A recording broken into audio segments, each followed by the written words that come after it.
uh, with private money and personal money. So there's no bank involved, because part of the discussion we had was, well, dude, if you just bought it, you don't want to refinance it yet because you're going to have prepayment penalties. And now you've got 2 rounds of closing costs with a bank, and it's probably cheaper to use private money. And he corrected me and said, we did use private money, which is great. So deal number 1, private money. Deal number 2, he's about to buy, and he was asking, should I buy both of those with one blanket mortgage? And there are benefits to doing that. I've used blanket mortgages in the past. Basically, it's one loan where both properties are used as collateral.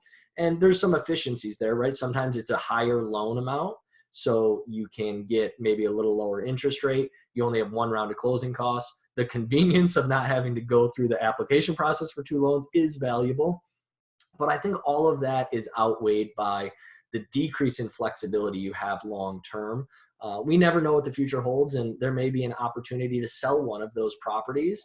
And that's harder when it's encumbered with a blanket loan than if it were each property had its own loan. And so I tend to shy away from the blanket loans. But to give a definitive answer, I had told Nick last night, I'm going to need to know the exact terms of the loan, because you can build in a release of collateral so that would allow you to sell one of the properties, but usually those are more favorable to the bank, and they're drafted in a way that's going to discourage you from ever doing it. So all of the convenience that you gained by doing one loan in the beginning is going to be cannibalized by the inconvenience of trying to make moves in the future, if that makes sense.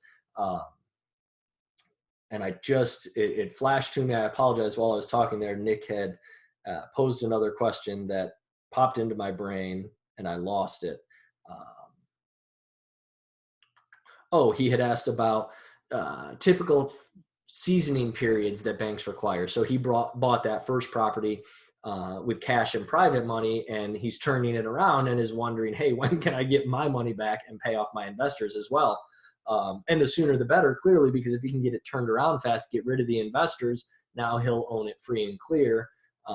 Or I'm not free and clear. He'll be the sole owner with a bank with some leverage on it, but he won't have to share any of the profits with investors. So the sooner the better. The industry standard answer is 12 months. You've got to have 12 months of seasoning before a bank will get really excited about wanting to do the deal again. I've made it work sooner, but it was an uphill battle. My first property I took from 50% full to 90+% full in under 9 months. It went from 350 to 750 in value, and I had an appraisal to show that, and I still got 5 no's from banks, and they all cited seasoning as the issue. Which is obnoxious, because like, what, you wanted me to move people in slower? But really what they're looking for is an establishment of a track record. They want to make sure it wasn't a seasonal fluke or something, which I can't blame them. But the bottom line is, with persistence, you might be able to get it done sooner than 12 months. But I think 6 to 9 is absolutely your best case scenario, unless somehow you get really lucky. So take that for what it's worth.